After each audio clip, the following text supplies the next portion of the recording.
l'écosystème français de financement en particulier est perçu comme un système extrêmement positif et très incitatif sur les travaux, sur les investissements de R&D des entreprises. Les entreprises en ont conscience, elles sont assez nombreuses, plus de 3/4 d'entre elles, elles sont assez nombreuses, quelle que soit leur taille, des petites et des grosses, assez nombreuses à reconnaître ce côté extrêmement incitatif dans le système français.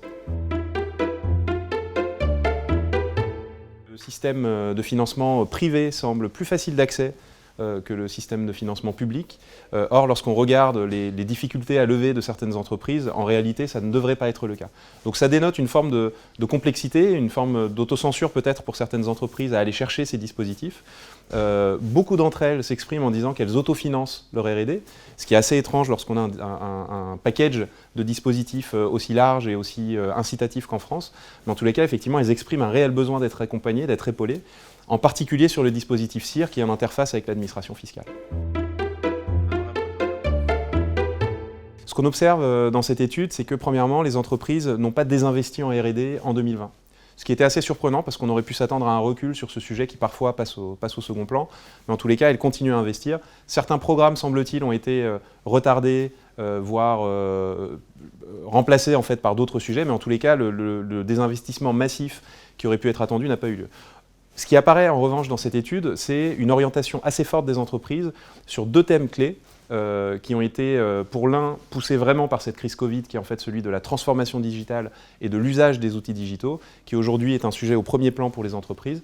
Et un deuxième sujet qui est extrêmement fort également, c'est celui de la transition énergétique, qui en fait est au cœur, voire la priorité numéro 1 de la grande majorité des entreprises en termes d'investissement en innovation. D'ailleurs, à propos de ces deux thèmes innovation qu'on vient d'évoquer, que sont la transition énergétique et la transformation numérique, et d'autres thèmes innovation également, on aura l'opportunité d'en parler pendant notre Global Innovation Summit, qui aura lieu le 27 mai, avec des acteurs de renom qui ont une position extrêmement forte et des investissements extrêmement importants en R&D, que sont Microsoft, Schneider ou Michelin et bien d'autres encore.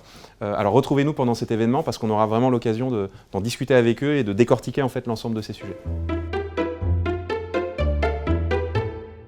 Alors oui, la pandémie a accéléré un certain nombre de transformations. On a évoqué le sujet de la transformation numérique, qui est un élément extrêmement fort et qui s'est immiscé de manière immédiate en fait, dans nos quotidiens respectifs. On l'a tous vécu. Et les entreprises suivent ce mouvement-là. Mais pas que, parce qu'en fait, cette pandémie vient démontrer que toutes les crises sont des accélérateurs en fait, pour l'innovation. Le développement du vaccin pour le Covid l'a démontré également, la vitesse à laquelle ça a été développé et l'effort de R&D qu'on a pu mettre dessus l'a démontré.